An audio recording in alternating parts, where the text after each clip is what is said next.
Episode 5, The Many Roles We Play. When we hear the word role in leadership, we often think of something fixed, a job title, a box on an organizational chart, manager, director, CEO. But according to Arnold Mindell, an American therapist and founder of process-oriented psychology, a role isn't a title you own. It's more like a hat that you wear for a while in a conversation that's bigger than you. That bigger conversation is the unfolding life of the system that you are part of. The tensions, the aspirations, the unspoken questions, the deeper why that's trying to emerge.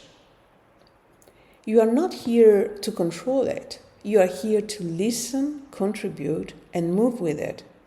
Head on, heart open. And you can change hats. You have experienced this.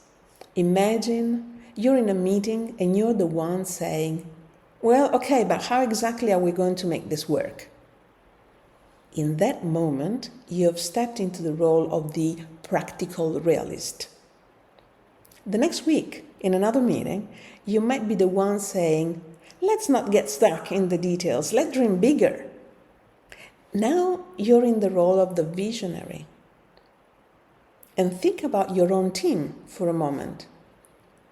Who tends to step into the role of the enthusiastic cheerleader, keeping spirits high? Who naturally takes on the role of the devil's advocate, poking holes in ideas to make them stronger? Who often plays the bridge builder, smoothing tensions between people? And who seems to be the historian, reminding everyone of what's been tried before? These patterns show us that roles aren't abstract. They live in the real, everyday behaviors of the people around us. And sometimes you play one of those roles without even noticing. Roles are fluid. They shift from person to person and sometimes from moment to moment. They are part of what Mindell calls the field, the invisible web of relationships, perspectives, and energies that's always present whenever people gather. And here's the thing. In this field, every role exists because its opposite exists too. Why? Because groups, like living systems, seek balance. So if one perspective dominates, say the high-energy visionary, the field will produce its counterweight, the cautious voice. Sometimes that opposite is spoken out loud. Sometimes it hides in silence, unacknowledged, but still shaping the atmosphere. So picture a team celebrating an exciting new idea. The energy is high, but in the corner, someone sits quietly, arms crossed. They are not saying, I'm worried, but you can feel it. That's what Mindell calls a ghost role, a role that's present in the system but has no one openly playing it. And ghost roles matter because even in silence, they influence the outcome. For leaders, this is important. Your leadership isn't just about playing your own role well, but it's about becoming aware of all the roles in the field and making space for the ones that are hidden, silent, or marginalized. When a role is ignored, its energy doesn't vanish. It leaks out sideways, through gossip, through resistance, through mood changes that no one can quite explain. But if you name the missing role and give it a legitimate voice, the system relaxes. People feel seen.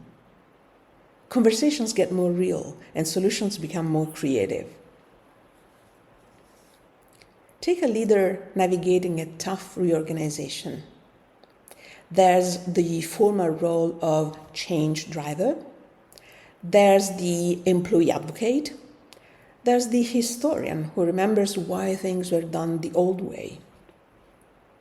And somewhere, perhaps in the shadows, is the fearful resistor So if you pretend that resistor isn't there, resistance will show up anyway, as delays, for example, misunderstandings, or subtle pushbacks. But if you say, I know some of us are worried about losing what's familiar. I feel that too. You've just invited the ghost role to speak. You've made the invisible visible.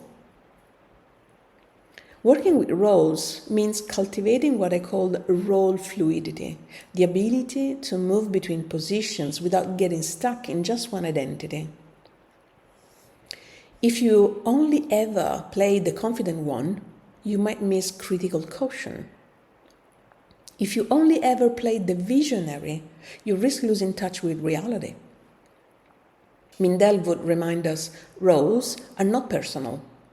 The critic role doesn't belong to, Mary in finance. It's a position in the field. In a different context, you might be the critic yourself. So once you see roles this way, you stop labeling people and start asking, what is the system trying to express through them? And here's the deeper truth. The field is always trying to balance itself. When one role is overplayed, its opposite will find a way in, through another person, or even through you. The relentlessly optimistic leader may one day hear themselves voicing the one doubt that no one expected. And that's the field at work. So, how do you lead with this awareness? First, listen not only to what's been said, but to what's missing. Notice the unasked questions, the avoided topics, the glances across the table. That's where ghost roles hide. Second, be willing to try on those missing roles yourself. Voice the doubt. Recall the forgotten history. Play the skeptic for a moment, not to block progress, but to make the conversation whole. And finally, remember, you're not your role. Today you may be the decision maker, tomorrow the learner, the next day the challenger. Leadership is not about clinging to one identity. It's about serving the system by playing the role that's needed most right now, and then letting go. When you lead this way, the focus shifts. You're no longer defending your identity. You're helping the whole conversation unfold. And your team stops battling personalities and starts working with the deeper currents underneath the work. So next time you walk into a meeting, ask yourself, what roles are alive here? Which ones are silent? And which ghost roles might be longing for a voice? Because in the end, leadership isn't about playing one part perfectly. It's about making sure that all the voices in the field, spoken and unspoken, have a chance to be heard. And that's when change feels less than a battle of egos and more like a shared unfolding.